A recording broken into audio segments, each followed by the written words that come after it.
Buenas a todos, buenas noches, ¿cómo están? Esto es Propuesta Bolivia. Hoy en día tenemos un tema muy importante. Vamos a debatir acerca de la realidad de las unidades de terapia intensiva en los centros médicos de Bolivia. Estamos con 3 médicos especialistas, los cuales nos van a dar su aporte y visión de lo que es esta realidad. Quiero presentar al doctor Jorge Fernando Aparicio, cirujano en la Caja Petrolera de Salud, especialista en gestión y calidad médica, docente de la Universidad Autónoma Ariel René Moreno y de Udabol. El doctor Miguel Cardona, director clínico de la Caja Bancaria, especialista en terapia intensiva, y el doctor Michael Campbell, médico terapista de la Caja Petrolera de Salud. Es un orgullo para nosotros tener tan alta calidad de personas en la medicina, de profesionales, los cuales nos van a hablar de esta realidad y nos van a comunicar a la población qué es lo que queremos de la realidad de las unidades de terapia intensiva en esta pandemia del COVID-19, que hoy en día han surgido muchos más interrogantes, las cuales a lo largo del programa las vamos a resolver. Quiero dar la bienvenida al doctor Aparicio. ¿Cómo está, doctor? Muy buenas noches, querido Andrés. También bienvenidos y muchas gracias por la invitación a toda la palestra. Muy gentiles. Estamos a disposición y de cualquier cuestionamiento y duda que podamos tener en esta pandemia. Gracias, doctor. Bienvenido, doctor Miguel Cardona. ¿Cómo está? Perdón. Muchas gracias, Andrés. Un saludo grande a usted, a Luca, Camilo, a Malcolm, gran amigo, Fernando igual. Gracias por invitarnos, ¿no?, a compartir esto un poco, nuestras experiencias y sobre todo las vivencias que estamos teniendo en la actualidad. Como sabrán, ahorita estamos siendo reconocidos por toda la población boliviana y mundial, que somos ahorita la primera línea de defensa ante esta pandemia mundial que es el coronavirus.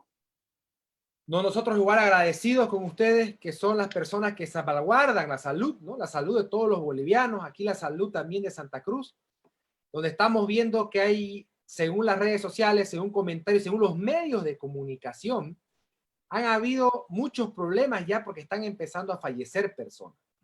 Y hay un caso en La Paz de una persona que se está investigando de que no se le quiso prestar la atención correcta de un especialista en terapia intensiva.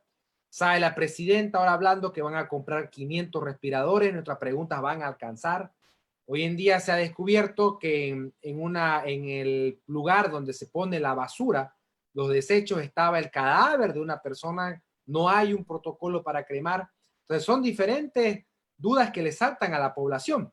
Pero bueno, quiero dar la bienvenida a Camilo Cardona, nuestro panelista, que siempre está con nosotros. Camilo, quisiera que empeces con tus inquietudes, tomando en cuenta el tema que estamos hoy día, que es la terapia intensiva. Bueno, buenas noches a los 3 invitados. Como decías anteriormente, de lujo, ahora el panel lo tenemos. Realmente profesionales de reconocida trayectoria en el ámbito de la medicina cruceña. Bueno, preocupado por este tema, ya son, ¿cuántos días? 12 días, si no me equivoco, en el que toda la población está en vilo, pendiente de las noticias y todo. Y cada vez surgen más dudas, ¿no?, respecto a esto. La primera duda que se me viene a la mente es, ¿le dieron a ustedes como profesionales en el área el protocolo específico para enfrentar esta pandemia? Sé que es una pandemia extraordinaria, pero ¿le dieron el protocolo para poder encarar la defensa contra esta pandemia?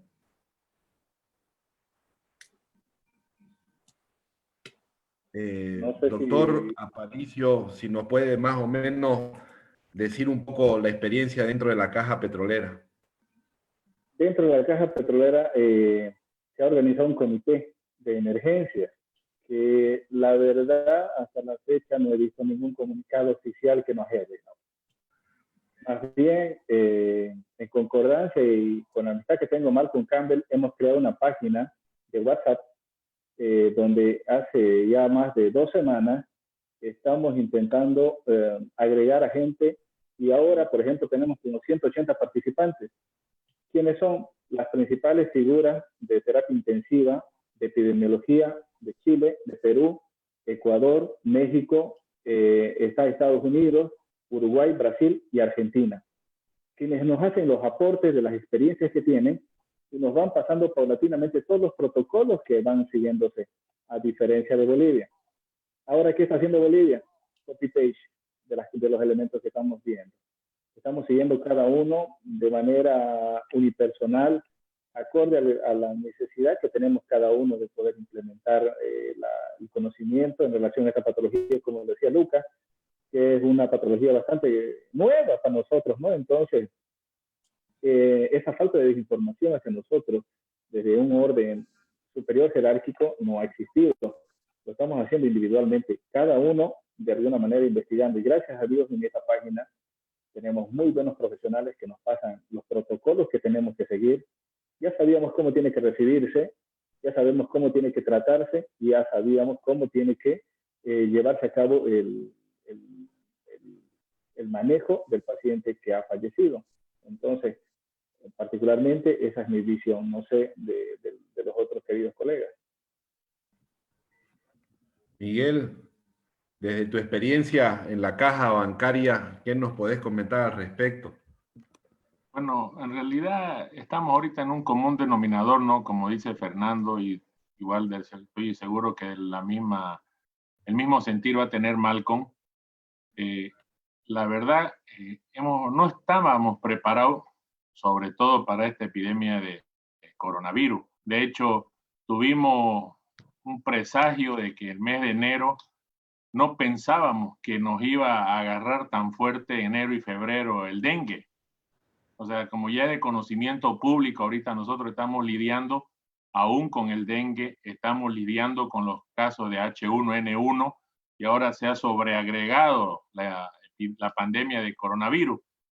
¿Por qué te digo? Porque si vamos un poco retrospectivo hasta enero, a esta fecha, en el enero y febrero ya ha sido en todos los hospitales de Santa Cruz, no estoy diciendo de Bolivia, Santa Cruz sobre todo, tuvimos la cantidad de casos de dengue o síndrome febriles en 2 meses, lo que tuvimos en toda la gestión 2019.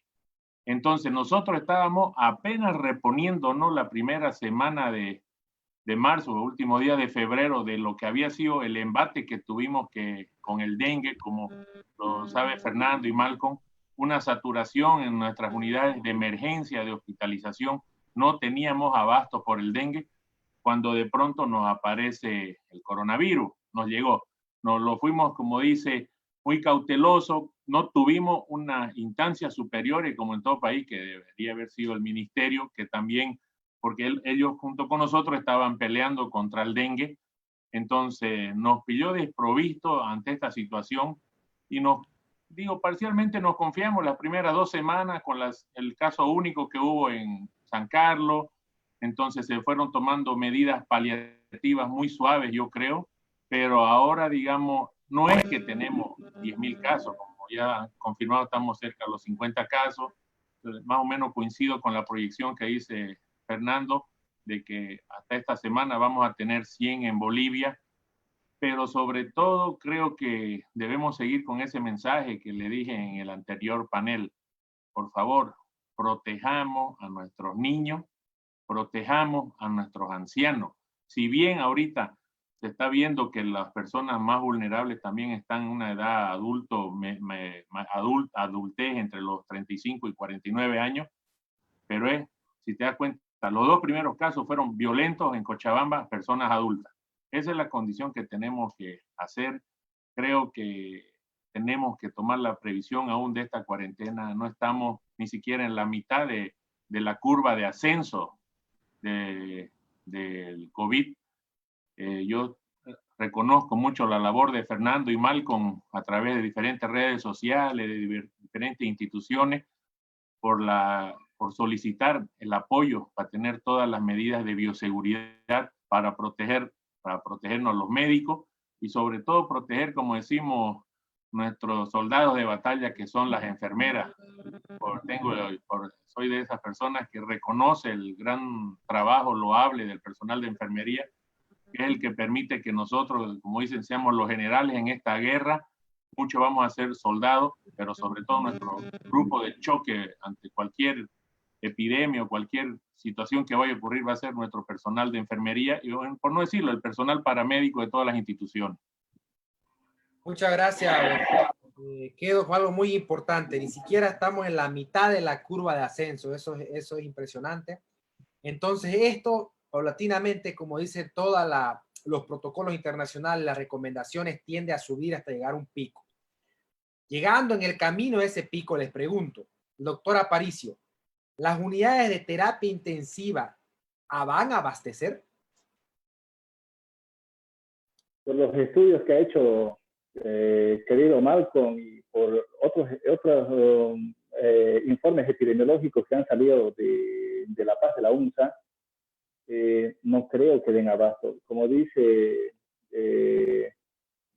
nuestro querido colega y hermano Miguel, no hemos llegado a lo que deberíamos haber llegado. Y tenemos tres aspectos y tres etapas que debemos considerar: una crítica, una intermedia y una muy buena.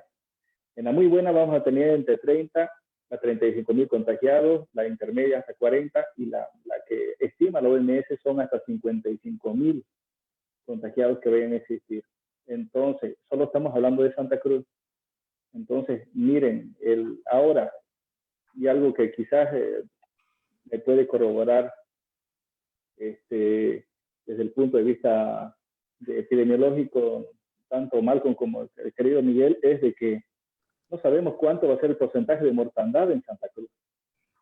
Ojalá que sea entre menos del 8%, que es normalmente en algunos lugares, países como por ejemplo en Italia, en España, ha habido mucha mortandad. Y creo desde mi punto de vista que los espacios de terapia van a ser muy pocos en relación a lo que está viendo. Le cedo la palabra quizás a Miguel, que quizás tenga una información un poco más certera. Gracias, querido Fernando, gracias a todos los panelistas. En este momento lo vemos a Malcolm, que solo nos está escuchando, está más preocupado del tráfico fluido de la ciudad, pero con cuidado manejar, mano, mientras nos escucha. Bueno, la verdad es que, como decía Fernando, ese porcentaje del 8% va a depender, como se lo sigo mencionando, de nosotros como población. Creo que los médicos ya mandamos los mensajes a través de nuestra familia, a través de nuestros amigos, y voy a ser bien punzante en este sentido. Si no quieren que alcancemos a la población, hagamos llegar esos límites que son exagerados. No mandemos a nuestros niños a los parques, no mandemos a nuestros ancianos. Es una buena medida. El Banco Unión ha hecho, digamos, para los que tenemos familiares adultos, poder cobrarles su renta ahora sin necesidad de un poder notariado. Te digo, esa es una medida que me llegó de un chat de Río Preto que tengo con unos compañeros de universidad, poco más, y los están encerrando a sus adultos mayores, arriba de 65, 70 años. Como si nos damos cuenta, Brasil tiene como casi ya 200 millones de habitantes. Prácticamente, como dice ahorita, estamos en una, como decía la teoría darwiniana, ¿no? Una selección natural, van a sobrevivir los más fuertes.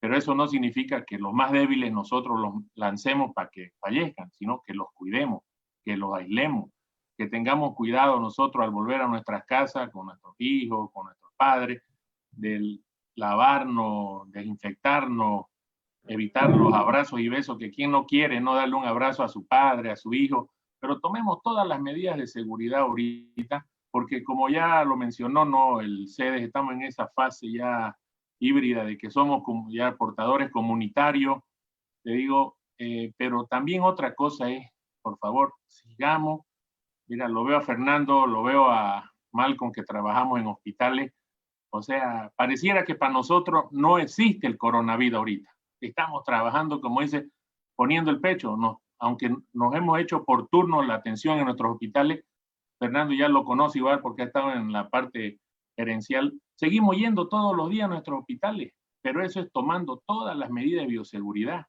Y eso le estamos pidiendo a la gente. Sobre todo, vi que ahora el secretario del CEDE ha abierto una línea de atención psicológica y psiquiátrica. Digo, es bueno que la gente se comunique para que entienda.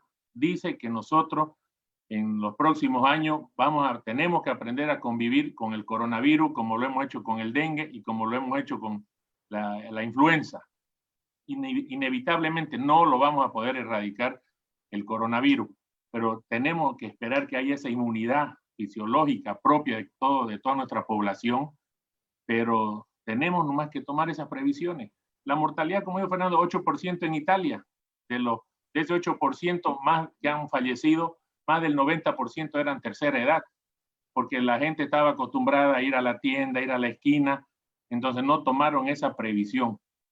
Les voy a pasar un cuadro en algún momento a la plataforma. A nivel mundial, parece que Bolivia es la que ha tomado en el número 1 de tomar estas acciones de la cuarentena, esa cuarentena parcial. Le ganamos a Paraguay, le ganamos a China, le ganamos a Italia, le ganamos a Estados Unidos. Imagínense, no sé qué es lo que les está pasando en Estados Unidos, que ellos están ahorita superpotencializando, yo creo, su virus, su viremia. Ya lo han superado a China, ¿no? O sea, no sé si querían superarlo, cuál era la finalidad de los Estados Unidos, ser los primeros, como en todo, ¿no? Pero ahorita, por ejemplo, estamos viendo el caso del señor del empresario que falleció en La Paz. Ha sido fulminante. El tipo llegó sano, presentó molestia, se le diagnosticó en las primeras horas y en 72 horas, ahorita están buscando culpables. Como siempre, de árbol caído siempre queremos hacer leña. Entonces no sabemos qué pasó en aquella clínica, que es una de las mejores en La Paz, la Clínica del Sur, que tengo muy buenos amigos allá. No sé qué ha pasado. Hay un dicho de que el CEDES lo sacó, otro que la clínica pidió su referencia, pero te digo, según criterios ahorita ya del CEDES, paciente que es lo que nosotros no queríamos en la seguridad.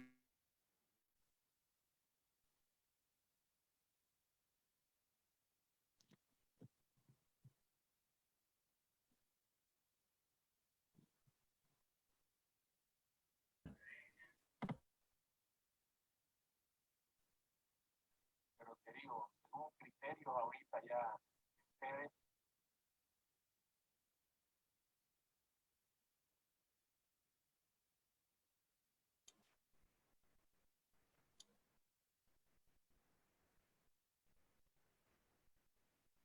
Doctor Aparicio, ¿me escucha? ¿Sí? Creo que hemos tenido un problema con el lado del doctor Cardona. ¿Sí? Sí. Lo que hay que mencionar algo, un dato importante, y lo que le mencionaba antes de nuestra conferencia, el punto y aspecto legal que va a existir en relación a este paciente. Muchas veces los óbitos que tenemos son de gente que no tiene muchos recursos económicos. En este caso creo que es lo contrario. Yo creo que se va a profundizar mucho la investigación que ha tenido, porque ya en las páginas sociales el hermano ya sacó un manifiesto importante en el que determina una falta de coordinación que ha existido. Entonces, es lo que dice nuestro querido doctor Cardona. Hay que tener mucho cuidado con los aspectos legales que van a ver a futuro. Estamos hablando, por ejemplo, de la renuncia del doctor Zambrana, que desde que yo tengo memoria, él es director del hospital japonés. Exacto. Y que ahora repentinamente ha renunciado a su cargo. Es que el peso legal cuando uno está en este tipo de cargos es muy amplio, muy importante. Y ustedes lo deben saber, como abogados, las responsabilidades son tan grandes de que vamos a tener una responsabilidad civil, penal, etcétera, a futuro, que va a tener implicancias y complicaciones, y más con la muerte de una persona. Y en este caso estamos hablando de que en caso de que vaya a fallecer algún trabajador en salud, imagínense la implicancia que va a existir. Ya en el hospital japonés tenemos varias personas que están con cuarentena. Hay casos de depresión muy intensa por una de las enfermeras, que es madre de 3 niños menores de 5 años. El gobierno no ha tenido ese tipo de sapiencia de saber manejar adecuadamente. Y los que están a cargo ahora en los hospitales tienen sobre sus espaldas una situación política, estratégica, penal muy grande. Doctor, evidentemente este tema como usted dice, responsabilidades penales, responsabilidades civiles. Hay una persona fallecida en La Paz donde la familia denuncia que no se aplicaron protocolos. ¿Usted nos pudiera orientar cuál es el protocolo correcto desde que llegue el paciente, ya sea a la seguridad social, en su caso, o a una clínica privada o a un hospital público cualquiera? El hospital lo tiene que atender por constitución, está en la ley, hay que recibir al paciente, nadie puede negar la atención. Pero luego, ¿cuál es el protocolo que dicta el Ministerio de Salud? Hay que remitir al paciente a un centro donde están concentrados los pacientes COVID-19, o cuál sería el protocolo adecuado.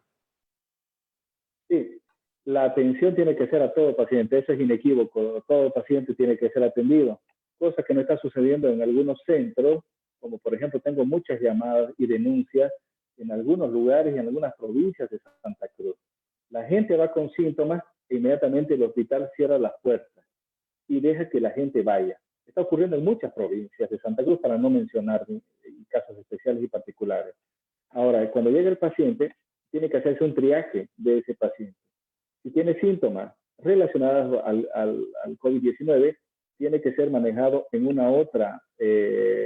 en otro ambiente para poder realizar adecuadamente las pruebas en este sentido. Y se lo mantiene en observación mientras salgan esas pruebas. Y una vez que salen, es referido o transportado con las vías necesarias de transporte, que he visto muy pocas, a un centro especializado para ello. La Caja Petrolera, en ese sentido, ya tenemos un centro específico donde se van a remitir los pacientes y donde van a ser llevados. Ahora, ¿cuál es el problema? En el que la demora de los resultados puede conllevar a que exista mayor contaminación de las personas. En el que yo no quiera atender a ese paciente, tiene que deambular del plan hasta el centro. Entonces, en nuestras mismas salas de emergencia hay un elemento importante. Hay muchas personas que son asintomáticas y que van por un simple cefalea o un malestar. Entonces no manifiestan muchos elementos. Hoy le pasó al doctor Campbell, y un paciente que fue por un malestar con una cefalea, saca una tomografía y ve unas imágenes bastante complicadas, complejas, que lo ha relacionado posiblemente con un paciente COVID-19. Entonces, esos pacientes tengo que manejarlos de manera adecuada. El personal de salud, como decía nuestro querido doctor Miguel, tiene que hacer conciencia de que de aquí en adelante, todo paciente que yo reciba en emergencia tiene que tener la alta sospecha que es un paciente COVID positivo. Yo, que soy cirujano, tengo que tener protocolos de manejo de cirugías de este tipo de pacientes. Tenemos que tener los elementos necesarios y creer y que estos pacientes son. Ahora, en este caso en específico, como dijo nuestro doctor Miguel, del árbol caído van a haber muchas leñas, van a haber muchas astillas, pero en este caso van a haber muchos problemas legales, en los cuales tenemos que tener mucho cuidado los médicos. Ahora, el problema es cuando un médico fallezca. La familia puede provocar un juicio a la institución porque no le ha proveído del material de bioseguridad necesario. Muy acertado, doctor. Como usted dice, hay que tener protocolos de emergencia, ¿no? Para cualquier persona que llega con los síntomas, y tratar de atenderlo, obviamente, y luego, como indica la norma, remitirlo al centro hasta el COVID-19, pero tiene que haber un protocolo de atención de emergencia y un protocolo de traslado, que lo cual tiene que ser bien claro y específico. Otro tema muy importante: ¿qué pasa si fallece un médico por no tener los elementos de bioseguridad? Obviamente la familia puede accionar también un recurso porque se ha hecho un delito de omisión y un delito de no proteger la vida del médico, el cual está cumpliendo con su obligación que tienen un juramento hipocrático de defender la vida, pero aún así no puede estar el médico sin los elementos de bioseguridad. Aquí tiene que haber una responsabilidad y tiene que hacerse responsable el Ministerio de Salud junto con el CEDES, que son los llamados por ley como autoridad ante la pandemia del COVID-19. Doctor Luca Vázquez, por favor, ¿qué dudas, interrogantes tiene? Le cedo la palabra.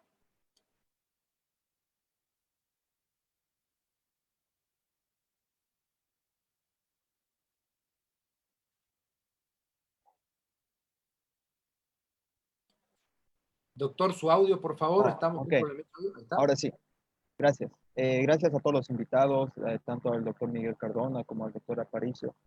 Siempre son buenas sus observaciones y su aporte para la sociedad. Mi pregunta es la siguiente, ¿no? Doctor Aparicio, como usted decía, una de nuestras grandes falencias es la detección temprana de los pacientes con el COVID-19. En los mejores de los escenarios, ¿cuál sería el protocolo para establecer que una persona sí tiene el COVID-19? Hablando de las pruebas, ¿no? ¿Cuánto tarda una prueba y demás? Es lo que yo mencionaba, no sé si concuerda conmigo, doctor Miguel, en el que todos los pacientes que lleguen con uno o dos síntomas ya tienen que ser manejados como pacientes probablemente positivos, en los cuales tengo que tener una determinada capacidad de aislamiento. He visto en muchos programas de Japón y de Alemania, en el que están a todas las personas, es como dice el doctor Mario, a todas las personas que han sido positivas, las tienen en unos lugares específicos. Han contratado hoteles, aquellos asintomáticos, para tenerlos en cuarentena verdadera.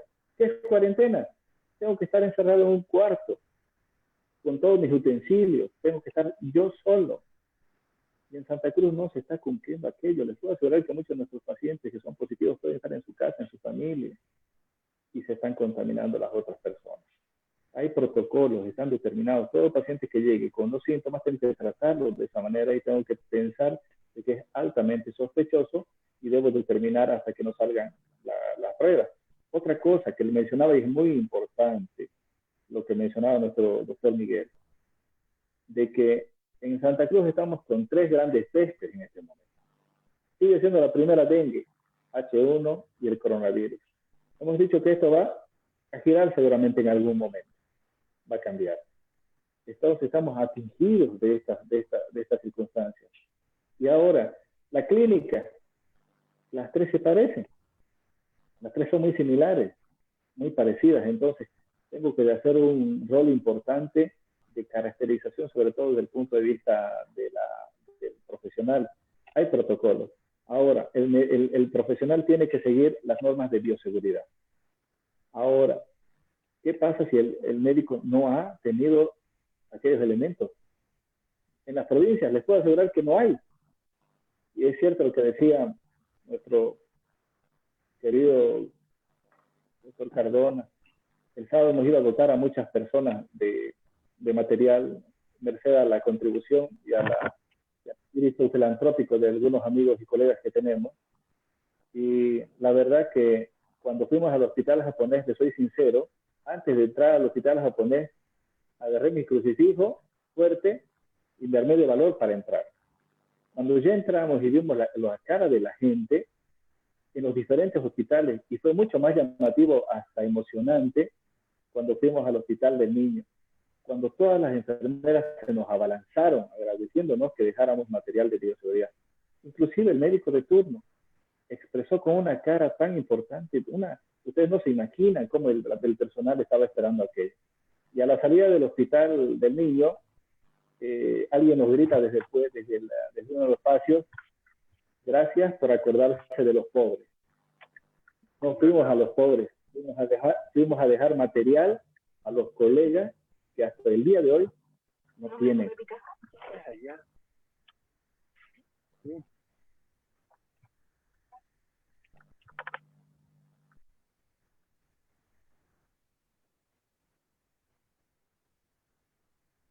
Está sin audio, Andrés. Ahora sí. Ahora sí, doctor. Aló, buenas. Muy acertado. Gracias, doctor Fernando. Lo que usted nos dice, el equipo de bioseguridad, el tema de los protocolos. Quiero darle la palabra al doctor Malcolm para que él nos diga cómo se está manejando en el tema desde el hospital, la Caja Petrolera, el tema de las unidades de terapia intensiva, estos protocolos y si tienen los elementos de bioseguridad necesarios. Doctor. Bueno, muchas gracias nuevamente. Vamos a tratar de resumir un poco de lo que he venido escuchando. Ya vivimos algo similar hace un poquito más de 10 años atrás, cuando ingresó la influenza a Bolivia, donde no teníamos, la verdad, protocolos, no teníamos cómo la forma, la manera correcta de actuar, cómo teníamos que prepararnos, cuáles eran las normas internacionales de bioseguridad. Nos agarró en curva y tuvimos que ponerle el pecho y ir viendo cómo se iba dando la situación, ¿no? Más bien, no voy a hablar de estadísticas, se sobrellevó y pasó esa época. Ahora, en una época, años después, en una época muy, muy similar, con otro virus, con características similares, nos vuelve a agarrar en curva, siendo que ya teníamos la información de meses atrás que ya había empezado y la magnitud. Tenemos y la magnitud que representaba para la población, ya sea extrahospitalaria e intrahospitalaria, ¿no? El nivel de agresividad.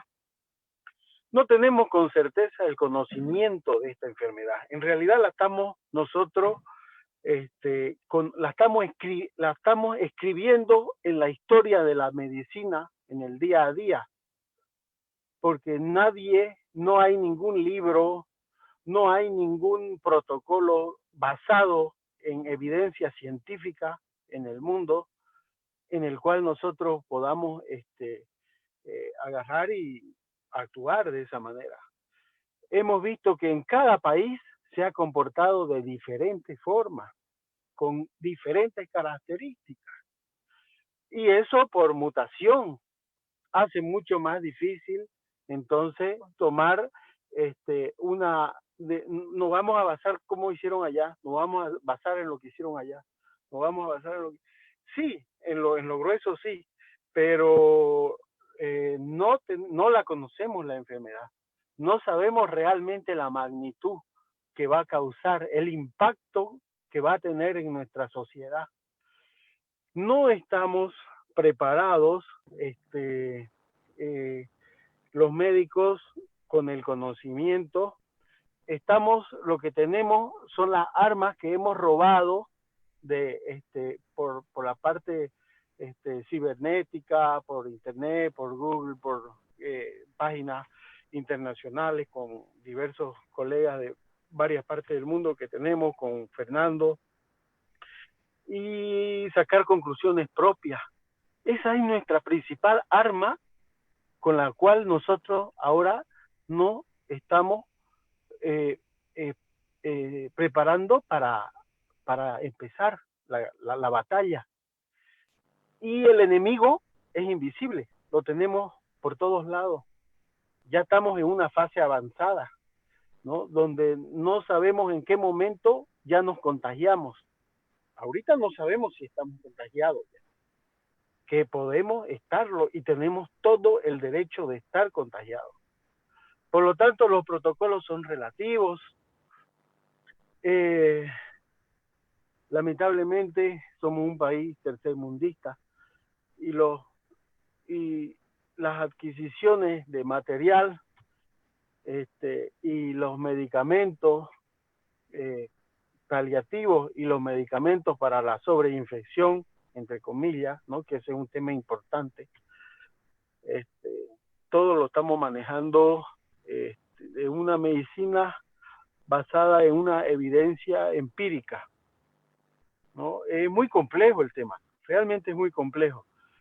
No sabemos hasta dónde va a llegar. Y si lo decimos en palabras puede sonar medio trivial, pero si nos vamos a números, podemos ver la magnitud y asusta. Nosotros, digamos, aquí en Santa Cruz tenemos 3 millones de habitantes. Digamos, para tener un ejemplo, si el 5% que es el que está en riesgo corresponde a 150.000. 150.000. Claro que no se van a enfermar los 3 millones, pero digamos que no sean los 150.000, por lo tanto, pongámosle la mitad, son 70.000. No, no va a ser tampoco la mitad. Bajémonos a lo mínimo, al 0.0 tanto por ciento, 1.000 camas. O sea, no nos va a rebasar. Estamos aquí todavía divagando sobre una enfermedad que no sabemos hasta dónde nos va a consumir como médico y como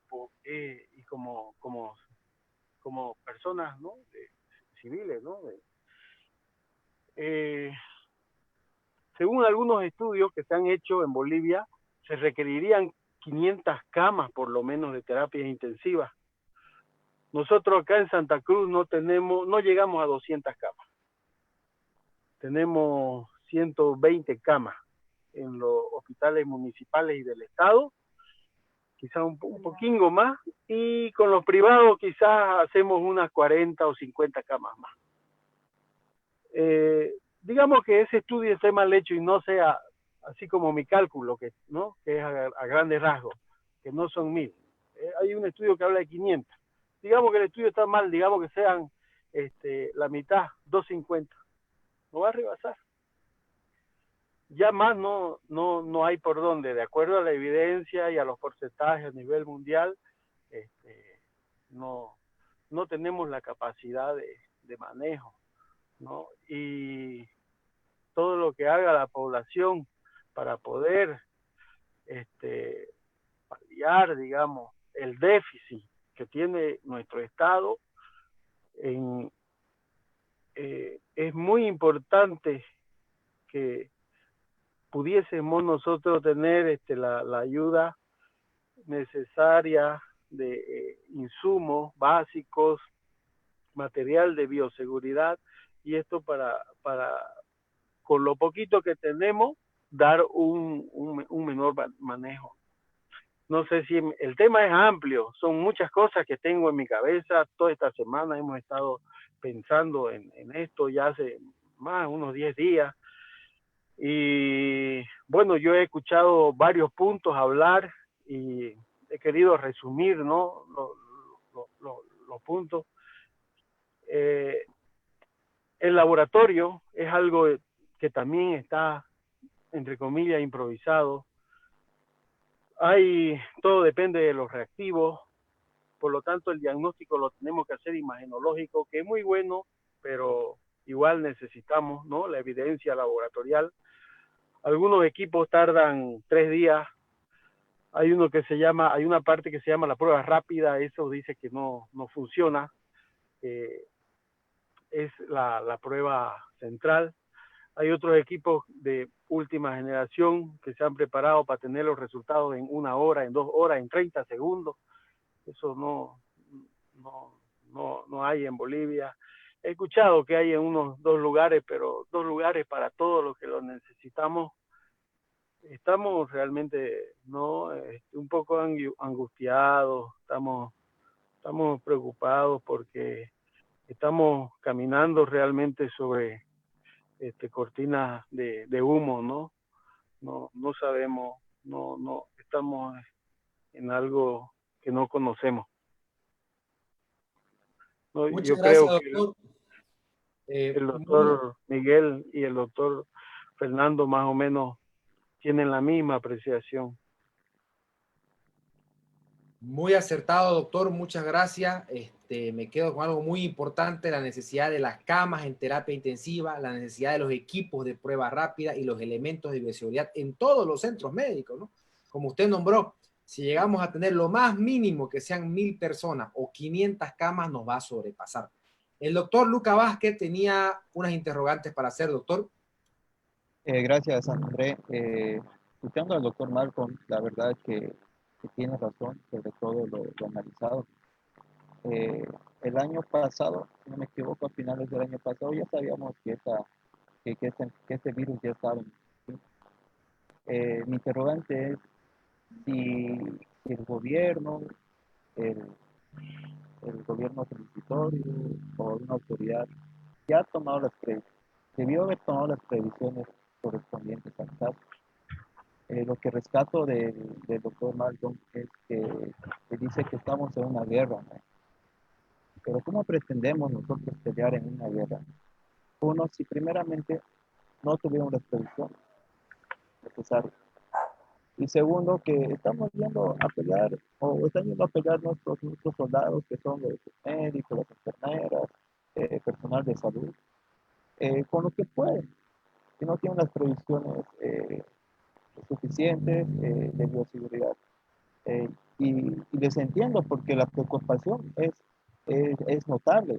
El doctor Aparicio nos dice con su experiencia de entrar al hospital, el, el doctor Malcolm, que, que gracias por su tiempo que está eh, en constante batalla con coronavirus, con algo desconocido.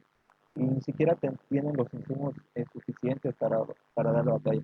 No tenemos el tema de prevención, bioseguridad, no tenemos el tema de laboratorio, no tenemos los insumos, no tenemos los reactivos. Entonces, estamos peleando eh, para perder, porque sin nada de eso no la vamos a ganar. Y nuestra única arma sería estar en cuarentena. Eh, lo correcto, lo que yo les pregunto, ¿no? Hemos escuchado que recién se están comprando 500 respiradores, recién se están preocupando las autoridades de armarnos. Eh, Hay que entender igual que las unidades de terapia intensiva tienen que estar aisladas, ¿no? No pueden compartir la terapia intensiva del COVID con otros pacientes que están en terapia intensiva, como el doctor Miguel Cardona nos explicaba el anterior capítulo, porque hay otras personas que están en terapia intensiva, pero por otras patologías. Entonces, para el COVID necesariamente tiene que haber eh, unidades de terapia intensiva aisladas para poder tratar a este personal. En un análisis que estaba revisando, de 40 hospitales que se ha hecho un sondeo, solo 15 tienen unidad de terapia intensiva intermedia. Entonces, la realidad es que 500 respiradores, en el peor de los casos, no creo que nos alcance, ¿no? No creo que nos alcance. No sé qué opinión tiene el doctor Cardón o el doctor Aparicio respecto a la intervención.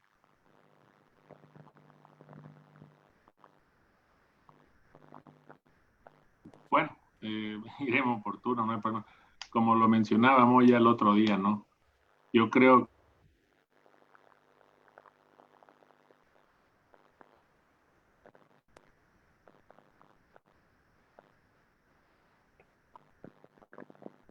Al doctor. Tenemos ahí un problemita con el audio, creo, de nuevo. O el doctor Aparicio, adelante.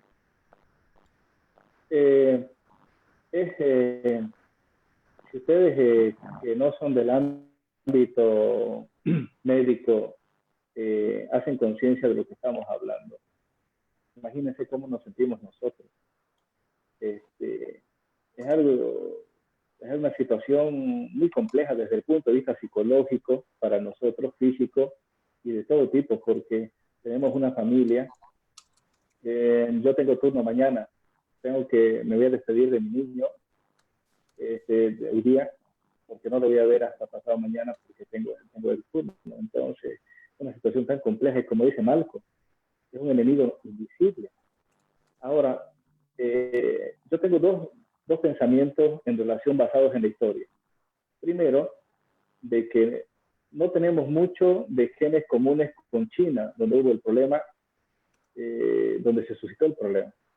Pero nuestros orígenes, y en relación a algunos informes que han habido, de la mayoría de nosotros tenemos genética española.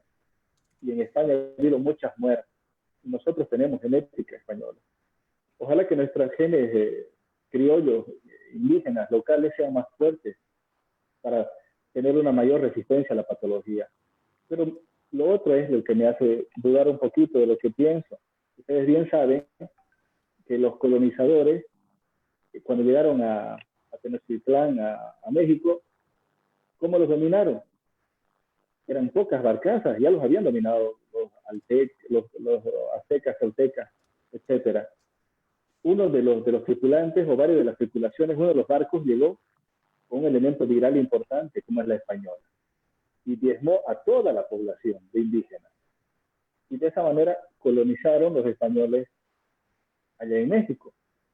Es algo importante que tenemos que hacer conciencia y estamos a tiempo todavía, a pesar de lo que ha sucedido, de que a través de estos medios como ustedes, que es muy loable lo que están haciendo ustedes, la gente comprenda. No es pánico, señores, no es pánico, es mentira el pánico.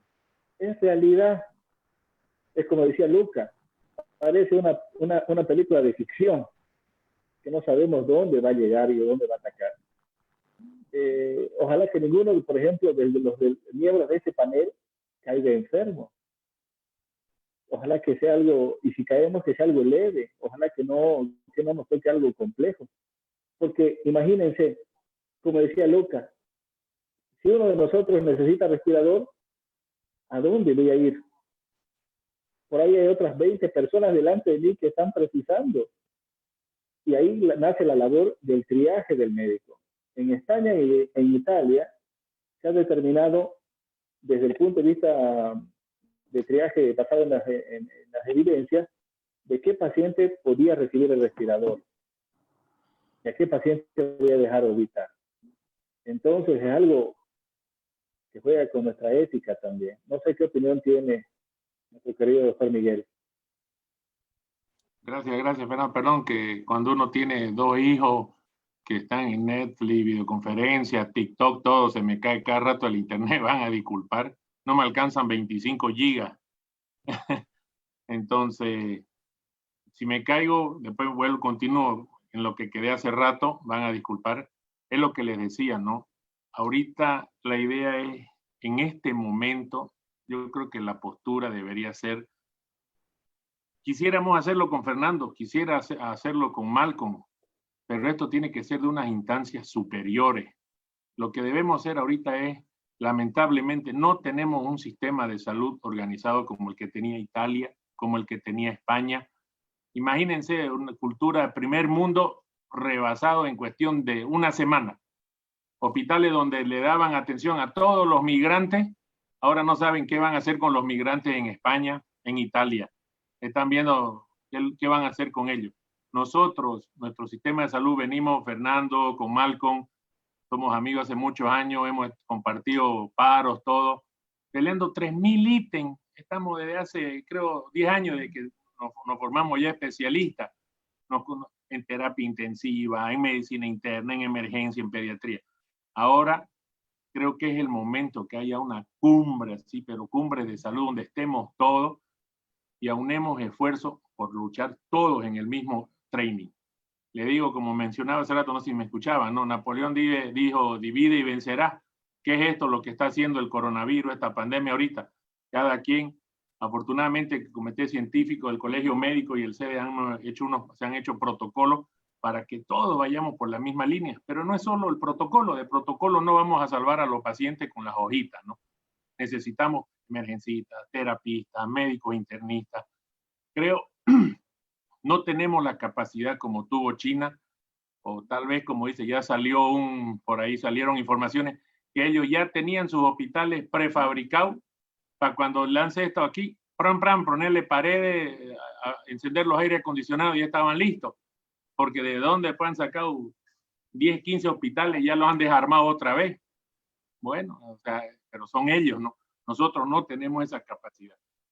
Creo que en algún momento le comentamos con los otros colegas, lo ideal sería, hay muchos hospitales que ha creado el municipio o algunos otros centros, incluso centros de convenciones, hoteles. Es el momento que el gobierno diga, señores, ¿qué tiene la caja petrolera? Tengo tantos profesionales, tengo tantos ventiladores, tengo tal cosa. Perfecto.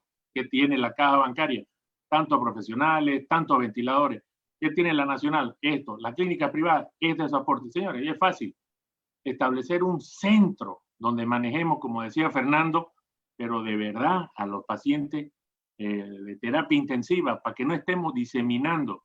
Ahorita estamos diseminando el virus con ese pobre hombre que ha fallecido su esposa hoy día. Son las 9 de la noche y acabo de ver, ahí sigue el hombre peregrinando en el Plan 3000 con su muerto. No hay donde lo entierre. Por favor, la gobernación debería agarrar a esa señora, llevarlo y llevárselo a Cotoca. Hay un crematorio. En una hora, casi 1500 grados centígrados, en una hora se lo van a entregar después al familiar en un cajoncito, en una tacita. O sea, eso es lo que nos pasa ahorita. Según lo que comenta el señor, hasta el momento que su mamá estaba en terapia, intubada, todo estaba, pero ahorita nadie la apoya. O sea, tenemos que tomar ahorita que esas decisiones que estamos, como mencionaba igual Fernando, empezando, que tenemos la capacidad de atención de empezar a hacer esa logística. A mi criterio, todos nuestros hospitales, si bien se lo han hecho algunos con arquitectura hospitalaria, con todo lo que querramos, no cumplimos de verdad al 100% para esta contingencia. Fuimos hechos para atender patologías comunes, degenerativas, neurológicas, de base, cardíacas, pero no, la verdad, no estábamos preparados para esta contingencia. Tenemos que tener múltiples salidas, que la gente, la cultura de nuestra gente, te digo, en el centro mío donde estoy, tuve que poner una nota, señores, como lo ha hecho igual el japonés, que lo ha de haber visto Fernando ahora, no entra nadie más que un... Querido doctor Camilo, estás en línea. Hay unas preguntas de las redes sociales, tal como dice el doctor Cardona. El tema de protocolos para las personas fallecidas. Primer punto. Segundo, tenemos los ventiladores. Ya hemos visto que no van a alcanzar, pero tenemos el personal para manejarlo. Camilo, ¿querías acotar algo en esto? Sí, como decía el querido amigo Fernando, es un monstruo el que estamos batallando, es un monstruo al que están batallando día a día con pocos recursos, y veo que venimos de 14 años de no haber hecho nada en un gobierno que deshizo la salud pública, y estamos en un proceso de transición que hay bastante desorden, bastante desinformación, porque el gobierno dice, el CEDE se hace cargo de esta pandemia y los demás hospitales no saben dónde dirigirse. No sé qué directrices recibió Fernando, por ejemplo, en la Caja Petrolera, directamente el ministerio del CEDE, a través del CEDE, o como ellos dicen, se estaban autogestionando dentro del centro médico. ¿Qué me puede decir Fernando al respecto? Voy a repetir que cada uno de nosotros hemos tomado las decisiones individuales, en este caso con Malcolm, de que tengamos algunos protocolos que tenemos del exterior. En el manejo, por ejemplo, el tema, y es algo tan sensible, lo que dice el doctor Miguel, no puede estar una persona peregrinando un cadáver de esa manera. Y es lo que hablábamos. Los virus de esa persona están con deseos de vivir. Están saliendo, están determinando dónde, en qué huésped estar. No podemos hacer eso. Es una falta de conciencia de la gente. Ahora, otro elemento importante, que no sé, quizás el doctor Miguel lo sabe o alguno de ustedes lo sabe, ¿cuánto sale cremar a un paciente? Y ese pobre señor si tiene el billete para cremar a la señora. ¿No es cierto? No sé cuál sea el monto. 1.000, 2.000, no sé. Sí, más o menos ahí en ese crematorio que hay en la circunvalación de Cotoca, es unos 1.500 bolivianos. Y tarda una hora en quemarse y te lo entregan, depende de la urnita que vos querrás, ¿no? Pero por eso te digo, pero esas son medidas ahorita, en este momento, que deberían, como lo mencionaba, perdón que se me caigo, la gobernación, o sea, es el momento de que veamos qué vamos a hacer con esta situación. Estamos, por ejemplo, se está hablando ahorita con los bancos, nos condonemos deuda, que nos amplíen los pagos de nuestros créditos, ¿me entendés? pero también se debería hablar con estas empresas, señores. Vamos a tener posiblemente un flujo, porque hay que reconocerlo, esa gente es un negocio, ¿no? Entonces, por favor, háganos precios nosotros, o aún que se hagan convenios. Es el momento de los convenios. Mire, el otro día hablaba con un amigo y me decía, estábamos en una reunión, o sea, igual por Zoom, tomen en consideración esto. Bolivia y el mundo es lo que fue desde noviembre, y después que pase todo esto,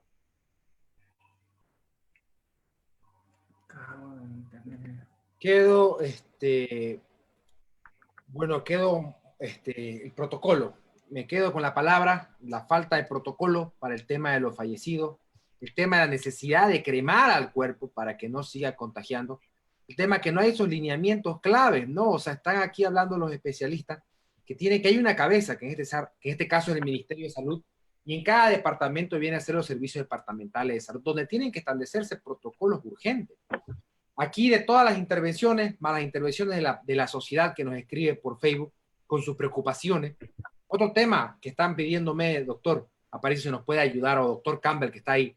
El tema de la cantidad de personal para manejar respiradores, para manejar las unidades de terapia intensiva. ¿Están? Yo puedo responder, No, doctor. si me escuchan. Sí, doctor. Ya, la ventilación mecánica es una ciencia muy relacionada con la terapia intensiva, ¿no? Está casada, y muy compleja.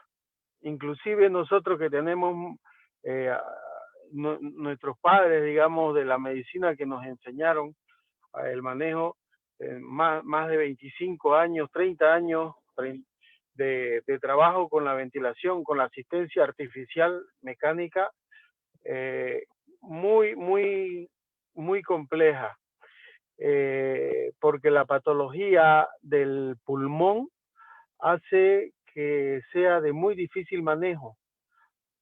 Con eso le quiero decir de que inclusive los más entrenados, que son los intensivistas, tienen problemas en manejar patologías del pulmón, y peor cuando están relacionadas con enfermedades graves, ¿no? Cuando hay fibrosis, en este caso hay fibrosis, cuando hay destrucción pulmonar, cuando no se le puede hacer reclutamiento alveolar, se le quiere reclutar alveolo para que haya intercambio gaseoso, para que entre oxígeno, para eliminar tóxicos, dióxido de carbono, y los mecanismos que nos ofrece la máquina hacen a veces más daño que el que haría no aplicándole la ventilación mecánica. Pero sin el aparato también el paciente llega a fallecer. Entonces no tenemos más que aplicárselo y ver con las diferentes modalidades que tiene la máquina, cuál sería la más adecuada. Y estamos hablando de más de 30 modalidades y cada paciente es diferente. Entonces, muy complejo es el manejo de este paciente en especial, de esta patología que estamos viviendo en especial. Las otras especialidades, con mucho respeto lo digo, siendo que son muy buenos médicos los clínicos, hay internistas muy buenos, cardiólogos que también participan en la terapia, y algunos neumólogos, algunas otras especialidades afines, no son, digamos, no tienen una formación directa con estos ventiladores. Es como que hablando, digamos, utilizando una semántica un poco criolla, no se crían con la ventilación artificial mecánica, ¿no? Esta asistencia es propia del intensivista, y aún así el intensivista tiene problemas en manejar porque son pacientes críticos, y un paciente crítico está en un nivel en el que no puede estar peor, ya no tiene que estar peor.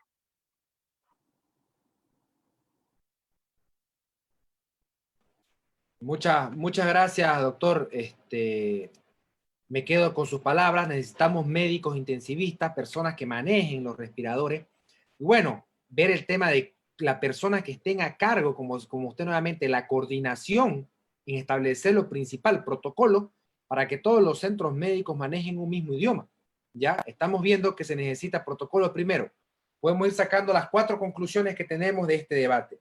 En primer lugar, necesitamos protocolos de emergencia en el cual persona que esté con 2 síntomas ya sea considerado probable infectado con el COVID-19 y se lo trate de tal manera. Segunda conclusión que tenemos, las unidades de terapia intensiva en Santa Cruz no van a abastecer para el mínimo de cantidad de personas que se consideran infectadas. La mínima cantidad de 500 camas no van a abastecer. Tercero, se necesitan reactivos de laboratorio en todos los centros médicos capaces para abastecer la prueba y poder confirmar si se tiene o no. Cuarto, muy importante, necesitamos un sistema de salud organizado, donde en primer lugar se escuchen a los médicos, se escuchen a los especialistas que están en cada unidad, que en estos casos son ustedes que están aportando, y se determine algo muy importante en los ítems necesarios para la salud. Por más de tener 500 ventiladores, 2000 ventiladores o 1500 camas, si no tenemos los ítems y los elementos que son el recurso humano, no vamos a poder enfrentar a esta pandemia como debe ser y vamos a tener que lamentar muchas muertes. Otro caso importante en los protocolos que estoy viendo es el tema de cremar a los fallecidos. No se ha establecido un protocolo donde el paciente haya fallecido su familiar y pueda él recurrir y tener los recursos económicos para cremar a esta persona que ha fallecido. Entonces, quisiera ir terminando y quedar con sus apreciaciones. Doctor Cardona, empecemos por usted. Bueno, la verdad, agradecerle a todos ustedes, ¿no?, por invitarnos a participar de esta plataforma que esperemos que llegue a toda la población. La idea de nosotros no es criticar, lo de nosotros son críticas constructivas en beneficio de la población. Creemos que, tomando en cuenta este punto de vista, Fernando, Malcolm y yo trabajamos en lo que es la seguridad social a corto plazo. Tenemos una población cautiva que está mediana, discretamente protegida. No tenemos que olvidar, creo, si no me equivoco, Fernando, Malcolm, creo que la caja petrolera estará con unos 200,000. No sé cuántos asegurados tendremos. Doctor Aparicio. La petrolera cuenta casi en este momento entre 250 a 300,000 asegurados. Y una quinta precisión que me gustaría, André, que la tome en cuenta. Que la gobernación en Santa Cruz de la Sierra haga convenio con estos lugares crematorios. Porque muertos van a haber, todos los días van a haber, van a aumentar. No podemos seguir en este dilema. Tenemos que dar cabida. Tenemos que dar cabida a la gente que tiene necesidad. 1.500 bolivianos para una persona de escasos recursos es bastante, enorme. Comprendamos que la gran mayoría de esa gente no tiene para esos recursos económicos. No podemos estar con ellos. Tenemos que darle la cabida. Imagínese el dolor de esa persona. Entonces sería muy bueno de que ya el gobierno local le realice algunos convenios en el que se siga el protocolo, fallece y se lleva directamente. Entonces son elementos importantes que por favor tendría que tener en cuenta usted, André, ahí para las apreciaciones finales. Y le cedo nuevamente la palabra al doctor Miguel, que lo vemos de nuevo. Perdón. No, básicamente eso, no decirle que, pero tenemos una población descubierta aquí en Santa Cruz, de más o menos, yo creo, si no es fácil, unos 2 millones de personas, que es ahí donde vamos a tener los problemas. Es ahí donde se va a necesitar la cantidad absoluta de ventiladores, porque nosotros como Seguridad Social tenemos atención al asegurado, tenemos gente que trabajo social, que podemos llegar a nuestra población cautiva y decirle, por favor, cuiden a sus viejitos, cuiden a sus niños. ¿Me entiendes? Nosotros estamos restringiendo la consulta externa, estamos restringiendo la cirugía programada, que no me va a dejar mentir Fernando. Entonces, para proteger a nuestra población y tener nuestros hospitales con capacidad. Pero el problema, la otra gente que está desprovista, es ahí, esa es la que ojalá tome conciencia, la gobernación actúe sobre esa gente, porque esa va a ser la población más vulnerable. Quiero hacer la palabra al doctor Malcolm, por favor, para sus apreciaciones finales. ¿Sobre qué hablo? Bueno, concientizar, necesitamos que el gobierno dé más importancia a seguir concientizando, educando a la población, mantenernos fuera del contacto, mantenernos fuera de la línea de peligro cuando estamos no ir a lugares que haya aglomeración de personas. Es lo único, digamos, que ahorita tenemos claro, ¿no? Todo lo demás realmente estamos recién aprendiéndolo, ¿no? Estamos en pañales, ¿no? Muchas gracias, doctor. Camilo, Lucas. Yo quisiera aportar con algo que vi en las redes sociales que la verdad me impactó.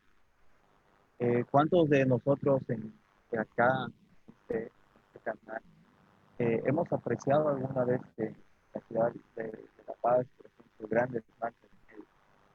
grandes marchas de profesionales de la salud exigiendo ítems, exigiendo todo esto?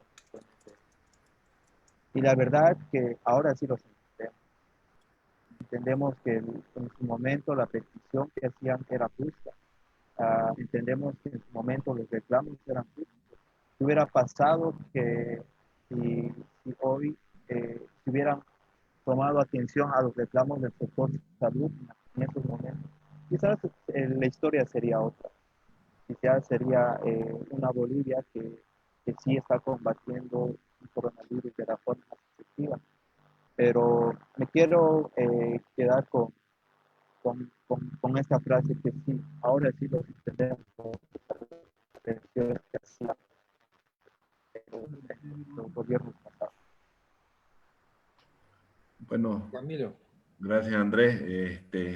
Agradecer nuevamente a los panelistas por tenerlos esta noche. Realmente con todo su conocimiento nos aclararon muchas dudas. Y me queda, en base a las estadísticas que uno puede observar día a día, en países como Italia, como España, que están viviendo invierno ahora. Sí. Estamos pasando ya primavera. Están recién entrando a primavera, están todavía con un clima frío. Nosotros vamos a empezar otoño, estamos empezando otoño. ¿Se nos vendrá más difícil en invierno? Esas son las preguntas que tenemos todas las personas. Esta etapa, estamos hablando dos meses y poquito, nos van a ayudar para prepararnos para esta etapa dura que según las estadísticas se puede ver en la época de frío. No sé si Miguel o Fernando pueden contestarme esa inquietud. Bueno, repito, yo les digo antes que me caiga, disculpar. Creo, como ya lo mencionó Malcolm, ¿no? Este virus, tanto ese como el del HN1, el del dengue, son mutables, sufren todo el tiempo mutaciones. Ahorita estamos viendo en época de...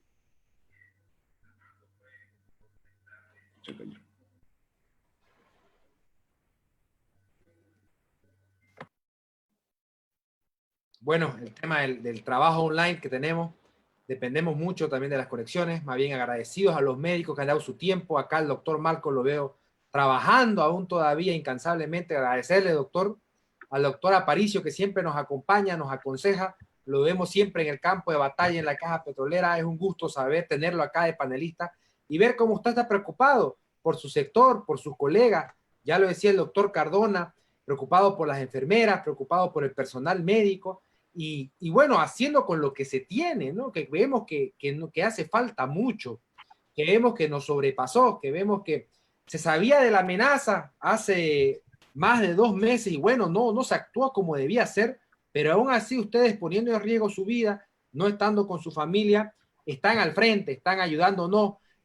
Aquí el doctor Lucas hace rato me comparte una imagen cuando se vio el tema de los médicos luchando, ¿no? Por el tema de este tema Código Penal, siempre estando en contra del gobierno que no brinde esas condiciones, y hoy en día toda la población los necesita. La población tiene que entender la lucha incansable de los médicos de año tras año, de ítem, de infraestructura, de poder contar con camas, con unidades de terapias intensivas, que hoy en día se las necesita, y da a revelar lo que han luchado su sector, no solamente 14 años, creo que esta lucha viene de hace más de 20 años, así que todos tenemos sentido de ver a los médicos siempre marchando, y hoy en día la población tenemos que tomar conciencia de nuestros médicos, y ahora reclamar a las autoridades pertinentes, reclamar al Ministerio de Salud, reclamar a las prefecturas, a las unidades departamentales, al Servicio Departamental de Salud, los SEDE, que es hora de brindar los ítems, que es hora de ya sentarse con los médicos y escuchar. Esta curva está en ascenso y bueno, quiero agradecer a los médicos por tratar de informar la realidad a la población. Los vamos a estar invitando más seguido y es un gusto tenerlos. Muchas gracias por su tiempo y ya saben, pueden contar para nosotros para lo que sea. Muchas gracias. La verdad, un gusto. Ojalá que en la próxima esté un poco más concentrado y no esté deambulando todavía por la calle. Muy interesante, muy agradecido por haberme tomado en cuenta y con todo gusto continuar con ustedes. Felicidades. Muy buen programa. Doctor. Gracias, doctor. Hasta luego a todos. Muchas gracias, que tengan muy buenas noches. Gracias, hasta luego. Gracias. Buenas noches. Chao, Fernando. Chao, querido Malcolm. Chao. Adiós, querido doctor. Cuidado, mirá hacia adelante.